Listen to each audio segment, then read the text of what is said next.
నా పేరు జరుబుల Lokya, son of Laliya, జరుబుల తండా, బిజ్రాస్పల్లి, ఎల్లారగూడెం. మా 3 ఊళ్ళు కూడా ఒకటే గ్రామ పంచాయతీ.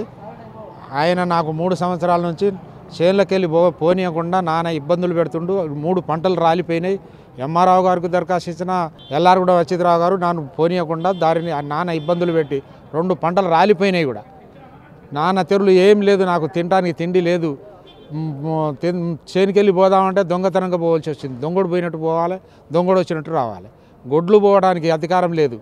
ఆ గొడ్లకు 2 సంవత్సరాలు చేనుల కట్టేసుకున్న. దోమలకు, ఈగలకు, అన్నిటికీ పాపం చచ్చిపోతే వాటికి గోస చూడలేక నేను అమ్ముకున్నా.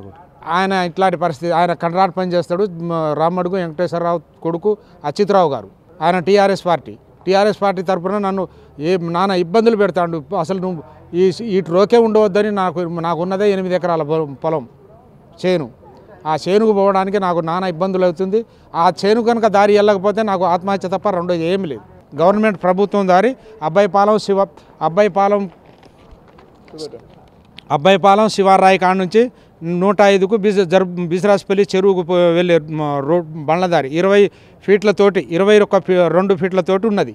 దాన్ని గవర్నమెంట్ వాళ్ళు కూడా ఏమాత్రం పట్టించుకుంటలేరు. ఎంఆర్ఆవు అయితే పోయిన ఎంఆర్ఆవు గారు దారి తీసి పంజనామా రాసినా కూడా నన్ను పోనీయకుండా అడ్డంగా పెద్ద గాతాలు తీసారు.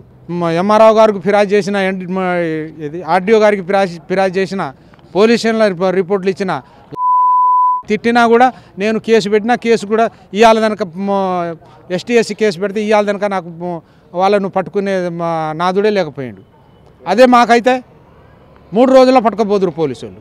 వాళ్ళకి ఇప్పటికీ వాళ్ళ మీద కేసు పెట్టి 4 నెలలు ఇప్పటి వరకు వాళ్ళకు పట్టించుకునే దరిదాపు లేదు. ఇలాంటి పరిస్థితులు జరుగుతున్నాయి. మాకు చేను పోవాలంటే దారికి ఇప్పుడు పొలం కోయడానికి రెడీగా అయింది. ఆ పొలం రాలిపోతుందో నేను మిషన్ తీసుకుపోయి కోసుకొని తింటాను, అది కూడా నమ్మకం లేదు. ఇలాంటి పరిస్థితులు జరుగుతున్నాయి. ప్రభుత్వం నుంచి నాకు బళ్ళ దారి నా చేరుకు పోయే దారి తీయాలని మీ అందరికీ కోరుకుంటూ నమస్కరిస్తున్నాను. For more videos like this, subscribe Big TV channel.